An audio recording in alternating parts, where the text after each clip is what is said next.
Hi, I'm Kina and this is Conversation with Christian Entrepreneurs. Today I'm joined by the CEO of Hand in Hand Group, a company which has developed strong business partners in Kenya. A warm welcome to you, Grant Smith. Thank you. Grant, could you tell us what does Hand in Hand Group do? Could you just explain to us? So basically, Hand in Hand Group is a group of commercial companies. We have the umbrella organisation that is UK based, but the other companies are in Kenya. And over the period, it has really evolved into two main companies. One, which is a construction company in Kenya, and the other is a project management company. So they are the two businesses which are our main attention in Kenya right now, all run by Kenyans. I'm the only non-Kenyan that is involved in either the board or on the management. Grant, in the book you mentioned when I last interviewed you that your company Hand in Hand is somehow connected to a charity. Could you explain how does that work?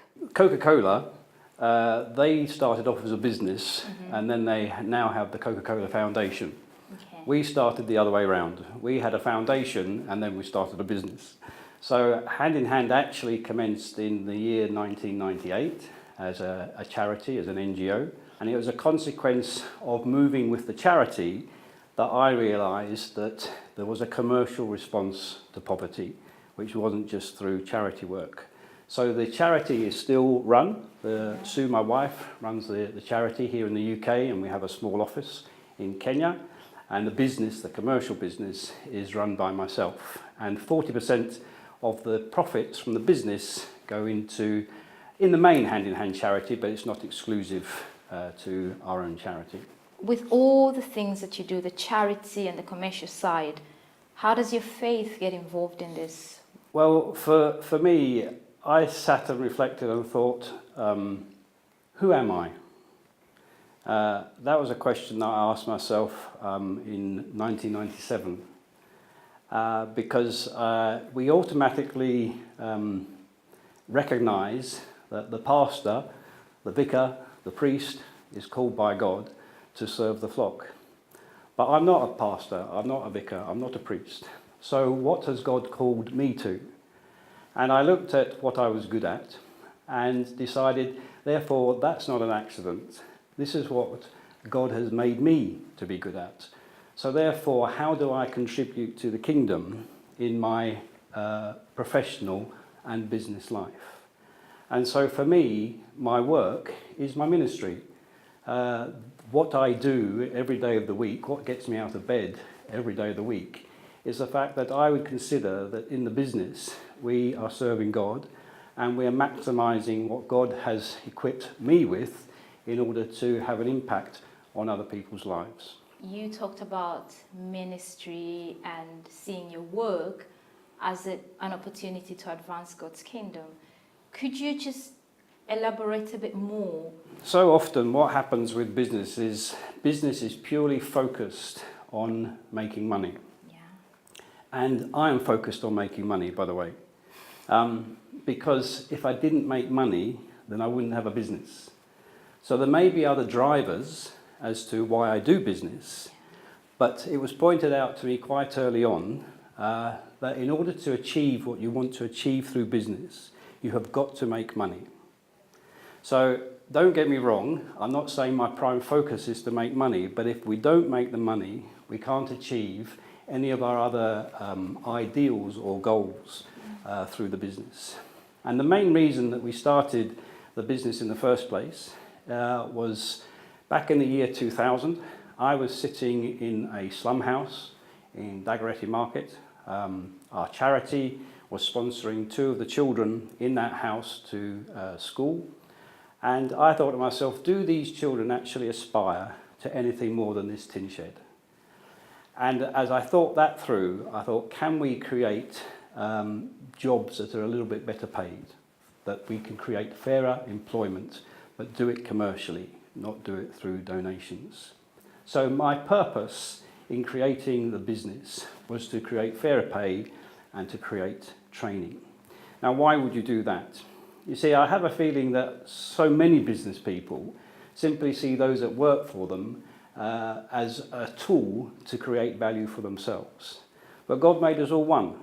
So we all have different gifts, we all have different abilities, and I happen to be gifted to be able to be a businessman and lead business. So surely in that responsibility of being able to lead business, I then have a responsibility to demonstrate that actually everybody in this business is equal. And how do you demonstrate that? Apart from treating people with respect, which is nice but costs you nothing, but also in sharing the value in the company to those that normally are downtrodden. How do you share that value? How does that work? Could you give us an example of how that works out in practice? In Kenya, I live in a compound of flats. There's a guard. I always stop and chat to the guard. Most people won't bother. Most people look at the guard as, well, he's there to protect me, to open and shut the gate. Why do I need to engage with him? But if we are to understand the reality of all being equal in God, then that means you chat to the CEO, you chat to the guard, you chat to the cleaner, and you have a demeanour which demonstrates that in how you express yourself, that we are one.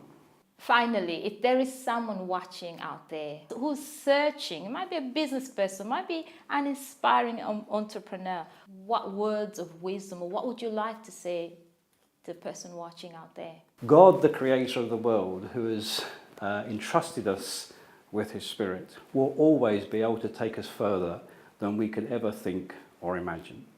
And so as I have my business plans and strategy meetings and board meetings, etc., if we are submissive to God in those decisions, God is always going to take us further than we can imagine.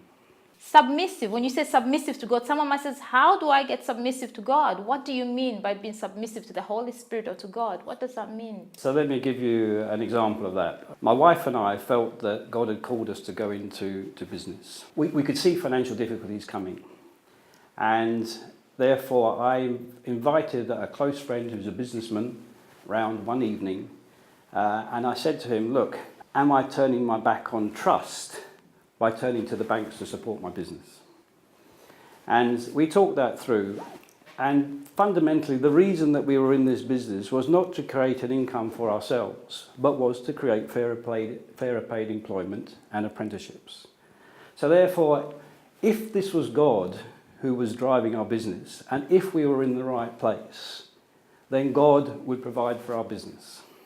So we therefore prayed that night, we will let the bank account go to zero. But if the bank account goes below zero, we will take that as a sign from God that we're in the wrong business and we will close it. And I opened my emails and we'd been sent £7,000, which was a bill which had been outstanding for, many months from Tanzania. And I just felt that's no coincidence. We prayed that prayer and we were completely committed to, if we went below zero, we would close the business. And I just felt God say, no, Grant, this is where you're meant to be. And that's happened once again since, and I won't tell you the exact details, but it was almost exactly the same story. Now when we have financial challenges, and we do, because all businesses have cash flow challenges, we don't pray, are we in the right place, because God's told us that twice. Perhaps we were even a little bit negligent by praying it a second time. But now we say, okay, so what's the way out this time?